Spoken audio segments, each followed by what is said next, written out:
একজন প্রকৃত মুসলিমের এই প্রশ্নের উত্তর জানা উচিত। দেখুন আপনি পারবেন কিনা। ১. কোন নবী পিতা ছাড়া জন্মগ্রহণ করেছিলেন? এ. হযরত ঈসা আলাইহি ওয়াসাল্লাম, বি. হযরত ইসহাক আলাইহি ওয়াসাল্লাম, সি. হযরত ইয়াহিয়া আলাইহি ওয়াসাল্লাম। সঠিক উত্তরটি হবে অপশন এ, হযরত ঈসা আলাইহি ওয়াসাল্লাম। ২. কোন নবীকে আল্লাহর বন্ধু বলা হয়? এ. হযরত নূহ আলাইহি ওয়াসাল্লাম, বি. হযরত ইব্রাহিম আলাইহি ওয়াসাল্লাম, সি. হযরত মূসা আলাইহি ওয়াসাল্লাম। সঠিক উত্তরটি হবে অপশন বি, হযরত ইব্রাহিম আলাইহি ওয়াসাল্লাম। ৩.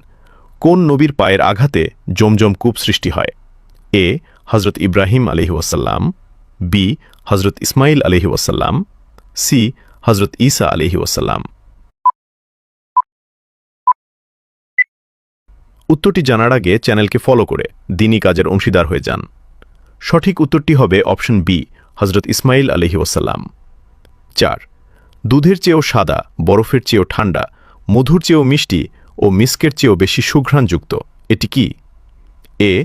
জান্নাতের নদীর পানি, বি. হাউজে কাউসারের পানি, সি. জমজম কূপের পানি। সঠিক উত্তরটি হবে অপশন বি, হাউজে কাউসারের পানি। আপনি কয়টি প্রশ্নের উত্তর দিতে পেরেছেন অবশ্যই কমেন্টে জানাবেন। ভিডিওটি শেষ করার আগে একটি ছোট আমল করি। এখনই মনে মনে একবার আস্তাগফিরুল্লাহ বলুন। এটি আল্লাহর কাছে ক্ষমা চাওয়ার একটি ফজিলতপূর্ণ আমল। আপনার শেয়ারের মাধ্যমে যদি আর কেউ এই আমল করে, ইনশাআল্লাহ আপনিও সেই নেক আমলের অংশীদার হবেন। একটি ভালো কথা ছড়িয়ে দিতে ভিডিওটি শেয়ার করুন।